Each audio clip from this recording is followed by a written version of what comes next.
Hey everybody, it's Captain Drew Cavanaugh here from Florida Inshore Fishing Charters, and today I'm going to do a review over a Nelko Thermal Label Printer that I bought for my business.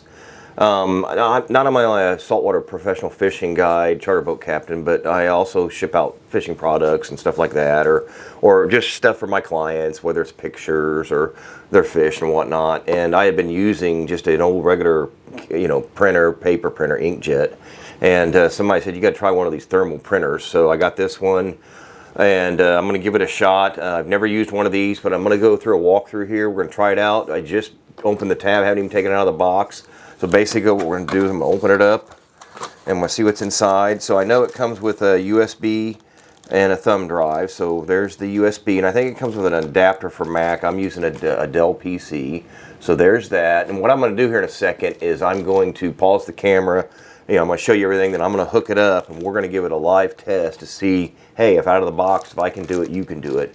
So there's that. And then here's the power supply. So I guess you could hook it directly into your computer also if you wanted to. And I might just do that because that direct line, you just don't have any Bluetooth issues or whatnot. So let's see. Then we got the printer itself right here. Wow, it's actually kind of small.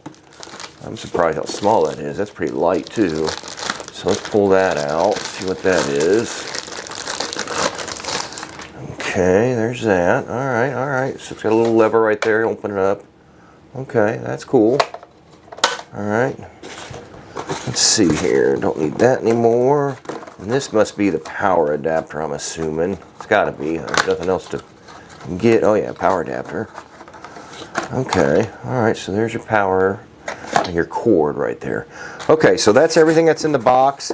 I'm going to pause the camera for a minute, and I'm going to go and just install it and all that kind of stuff. When it's installed, I'll turn the camera back on. We'll see if it prints out a label. So stand by.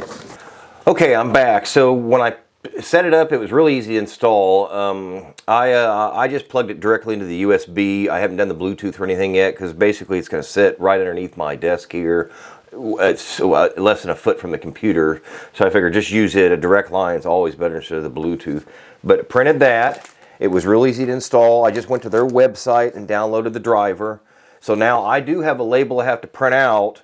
So what I'm going to do is I'm going to try to do this. I'm going to see if I can take 3 of these labels off so I can lift it up, because I can't lift this whole stack of labels up there, so you can see if it prints. And we'll just do that. Okay, so there's that right there. I'm kind of just going to hold it like this because I'm trying to work the mouse on the computer and do this. So let's see if it goes here. So print. 1, 2, there. I'll be darned. It did it. That was perfect. Okay, so it printed the label perfectly. I mean, just perfectly and very quick, as you just saw right there. I've never used a thermal ink printer before. I think I found the one I like. It came with a bunch of complimentary labels and all that kind of stuff right here. See if I can lift those up here. I know you can get labels off of Amazon and whatnot. They're real easy to use. I was impressed with it. Really impressed with the labels. Impressed with the printer itself. And I don't know what else to say. I think you're going to love it as much as I did, or do. Now I'm going to use it. Thank you for watching. Have a great day. Thank you.